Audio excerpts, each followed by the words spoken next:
Hi everyone, it's Dr. Ramani. Welcome back to this series that is really meant to be sort of a dictionary or glossary of all the words that we use when we're talking about narcissism and narcissistically nasty relationships.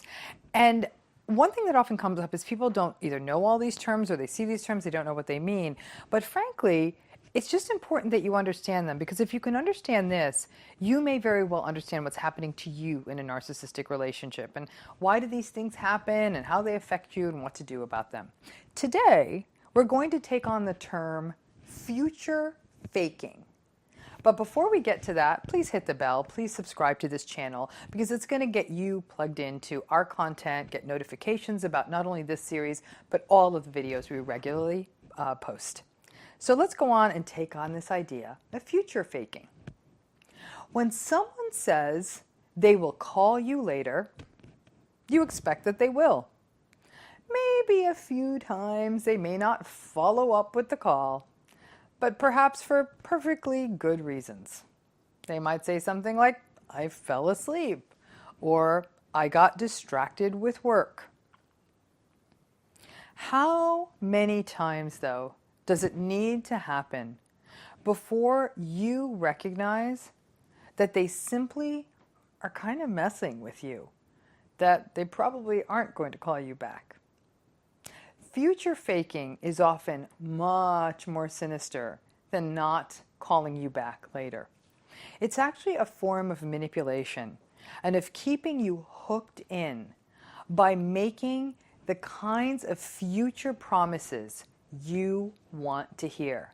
For example, this may include wanting to have a family with you someday.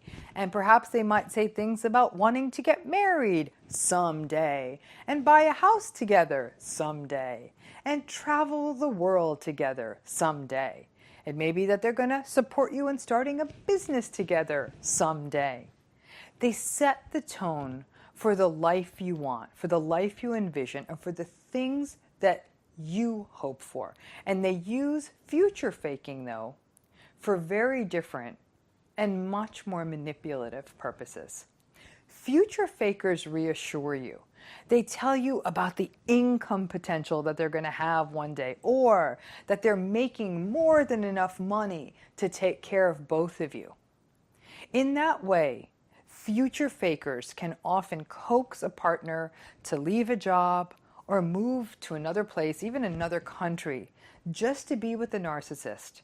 And then they tell you they'll take care of everything financially and take care of you so you can pursue your dreams.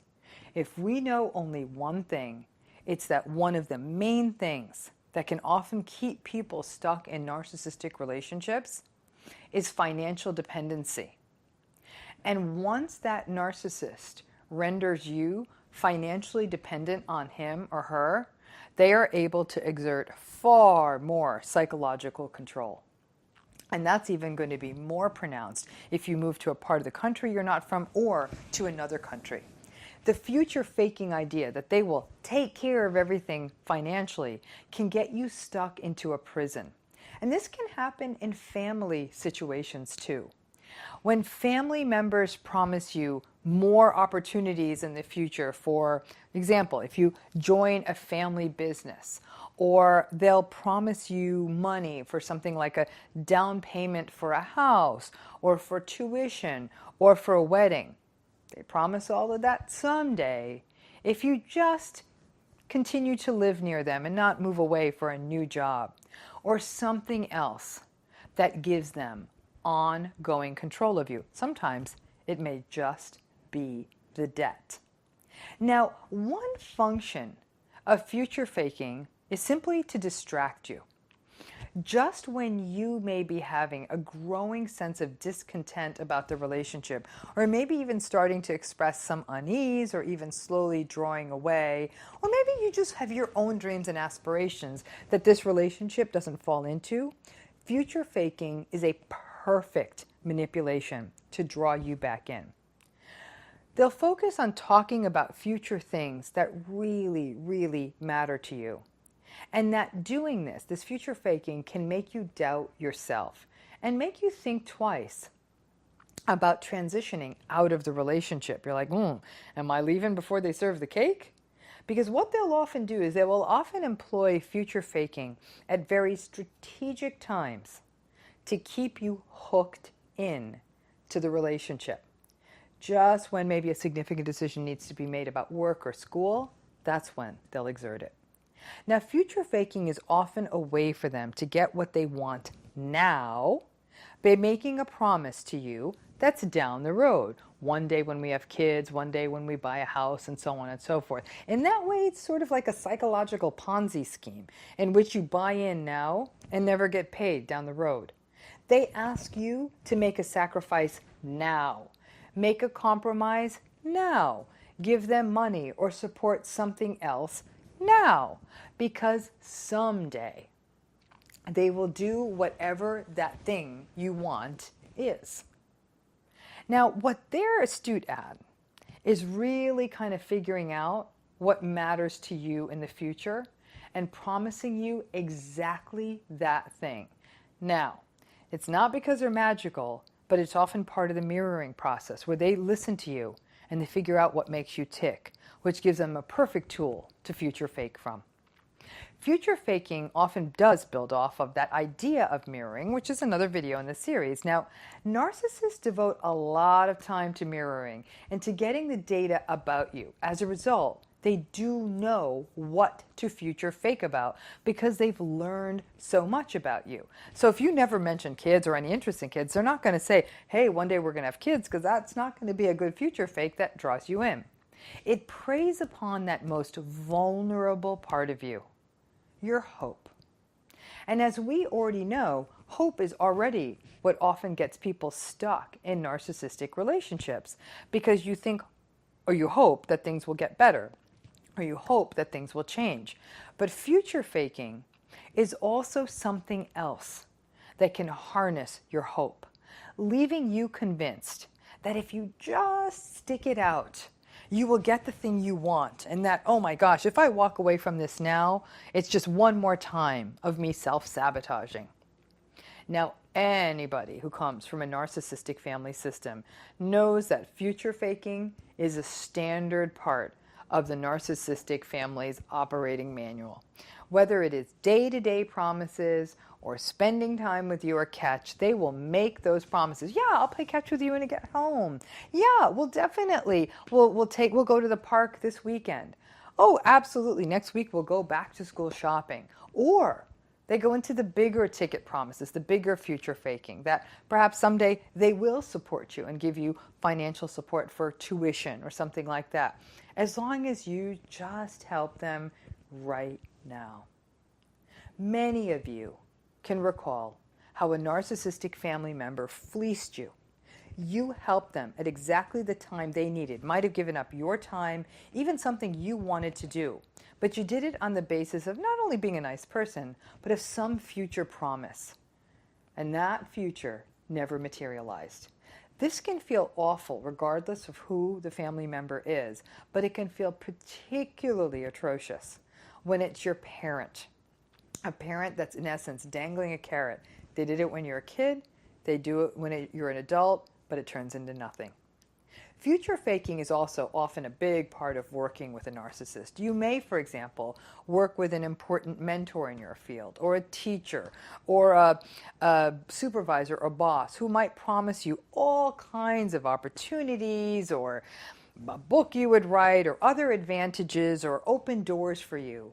And you end up being nothing more than that person's glorified assistant and never, ever get any of the recognition, either publicly or even through other things like money. A boss may suck you in by promising you valuable options in the company down the line and sell you all kinds of grandiose lines about profit sharing and promotions. And then they demand you work tirelessly for less than you are worth now on the basis of those future promises. It can be pretty devastating to put the time in and never having it materialize. Future faking lies are particularly clever lies because they link into our hope for the future. it's not a lie in the present time because they're promising something down the future. It's a lot easier to call out a lie that's happening right in front of us. It's a little bit harder to call someone out on something that they're promising down the line. It may take months, years, or even decades to uncover a future fake, and by then, you may have lost a lot of life. You wait and you wait and you wait, and you take out the student loans, you think, oh, they're going to come bail me out on that tuition. Before you know it, you got $80,000 in student debt. The money never comes. A personal example of mine actually comes from a job I once had. It was a tyrannical boss. It was a prestigious working situation. Long story short, she promised me all kinds of great things. She promised me great opportunities and a tremendous likelihood of advancement and pretty much my name in lights that I could work independently and I would be a hot shot in the field of psychology. I worked on a team and she worked us to the bone and pretty much kept us on lockdown. The norm in our kind of a job was that you could really work from home or work in a library or work anywhere you needed to get the job done, and it was really only measured on results. Most of us worked far more than the 8 hours that the job required, but she expected us locked down. We would have gotten so much more done if we weren't in the midst of all that chaos. But all the promises she was making didn't seem to be materializing. And I could see that the future indeed seemed fake, and I was quite young at the time. So I went on a secret job search, and I ended up leaving. Interestingly, 10 years later, I had the opportunity, I ran into someone who actually stayed in that job, holding out for the big, bright future that this tyrant was promising. What was so compelling to me was this woman, who's very lovely, told me she stayed for another 10 years. Not only had she not been advanced, not one thing that had been promised had been achieved 10 years later. For me, it was a living lesson on future faking, that this particular tyrannical boss kept everyone in line with promises of a bright future, instead taking every opportunity for herself. And since it happened to be in a field in which things do happen slowly, in academic and scholarly fields, things do happen slowly, you wanted to believe it. You wanted to believe that someone who was a mentor would help you achieve your dreams. It was definitely a rude awakening and one heck of a compelling way to learn about future faking. Future faking represents a very cruel hybrid of manipulation, lying, and mirroring.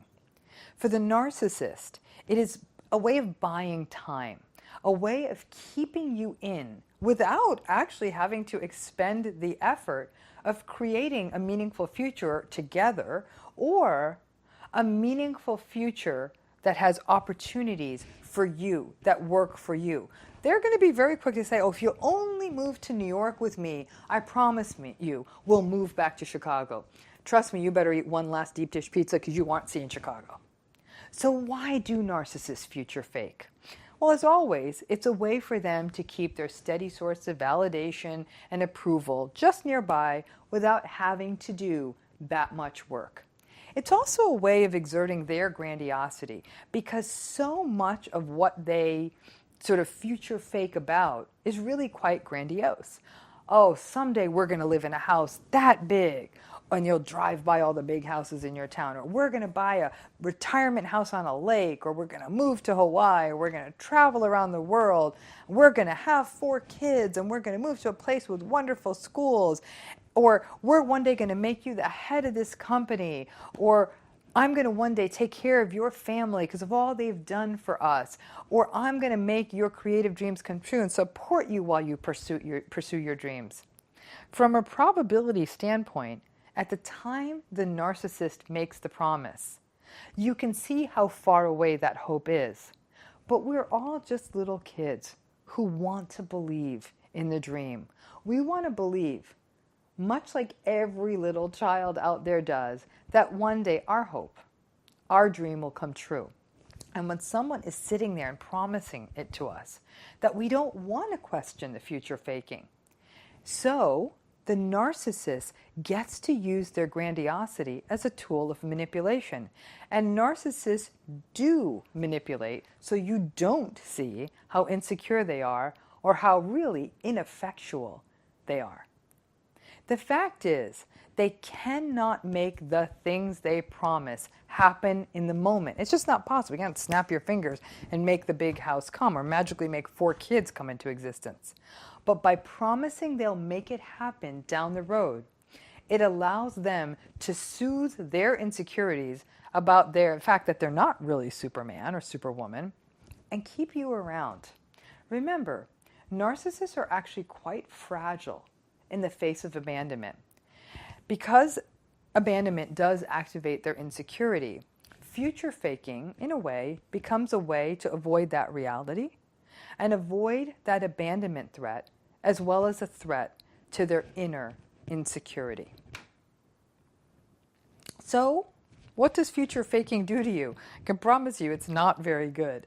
It messes with your head because it actually harnesses your hopes and uses them against you. By mirroring you, the narcissist taps into what matters to you and then promises it to you. It's like falling prey to a very, very clever mind reader. It is really a particularly compelling form of manipulation because enough of us are realistic enough to recognize that not everything can happen right in this moment. So obviously, someone may very well promise you your dream or dream house and dream life one day, but we have to be realistic and we have to be circumspect enough to recognize that it cannot happen right now. So in that way, we're being the realists. We then recognize that it's going to take time for these so-called promises or to get the money, to build the family, all of those things that would make this so-called promised future happen. However, in doing that, we affix that dream to the narcissist. And now, the narcissist's flaws, the narcissist's invalidation, and their emotional abuse can actually get overlooked because they are conflated or linked to that dream. You may very well stay in whatever kind of relationship you have with them, not because it feels good, not because it's healthy, but because you really do, because of the future faking, truly believe that it's the pathway to the future you want. I'm going to be honest with you, if I had a dime for every person who saw the red flags but stayed in the narcissistic relationship because the narcissist offered the dream, offered the things they wanted from life, which often ended up manifesting as more of a nightmare than a dream, I would be a very wealthy woman. Again, our dreams are almost used against us. Future faking, honestly, in my estimation, is one of the more cruel forms of narcissistic abuse because it plays on such a childlike, vulnerable part of all of us. Our dreams and our hopes and our wishes and frankly our fantasies for the future. And they don't have to be grandiose. It may be just a picket fence and a kid and a golden retriever. But ultimately, narcissists are the greatest illusionists and magicians and masters of disguise and deception. Future faking is a hell of a trick. Hocus pocus. I'm going to make you look over there. I'm going to take your dreams and wishes and promise them to you, and you will believe me. And then, poof, they will never happen. You know, what is so hard about it is that we think it will happen. So, how do we best avoid future faking? One thing is, don't fully link your wishes and your aspirations to another person. Own that stuff. Pay attention to other examples in your life of the narcissist making more short-term promises that never come true. So, for example, the original simple future faking example, when they don't return calls when they say they will, when they don't pick up the groceries they said they would on the way home, when they don't show up when they say they would pick you up and take you somewhere. Those small future fakes are usually the canaries in the proverbial coal mine that leave a trail that lead to the larger future fakes that can not only leave you feeling devastated, but can leave you to really fake a life and that actually lead you to waste the life and fill you with regret and make bigger mistakes. The smaller fakes always lead to larger ones. Honestly, the only way to truly avoid future faking is to put yourself in charge of your own dreams. And always keep in mind that so many people, after they go through an experience of future faking, they often blame themselves. They say, this is my fault. I wanted X, Y, and Z so badly that I got blinded by my own dreams. I got blinded by my own hopes. I got blinded by the things I wanted, and I wanted them so bad. And again, they may not be grandiose things, that I believed that moving to this other country, moving to this other place, giving up my career, leaving school early, supporting their education, and so on and so on and so forth, was going to be what was right for me. And I got so lost in that they'll get mad at them and say, I let this happen. I wouldn't be that hard on yourself. The fact of the matter is that even though it's incredibly important that you become the advocate for your own dreams, every one of us is vulnerable to the idea of wanting to share hopes and dreams and wanting to attach ourselves to people who share those hopes and dreams, hoping we can achieve them together. It feels like it's so much more of a joyous journey when we share it with someone, and it can be. Just make sure that you hitch your wagon to someone who's respectful, compassionate, kind, and sees through those day-to-day promises. It's a good sign that they may also follow up on the bigger ones. Thanks again, and I hope that makes sense of future faking to you. And please, as always, please hit the bell, subscribe to this channel, and then you'll get notifications as more content, more videos, and more YouTube Lives happen. Thanks again.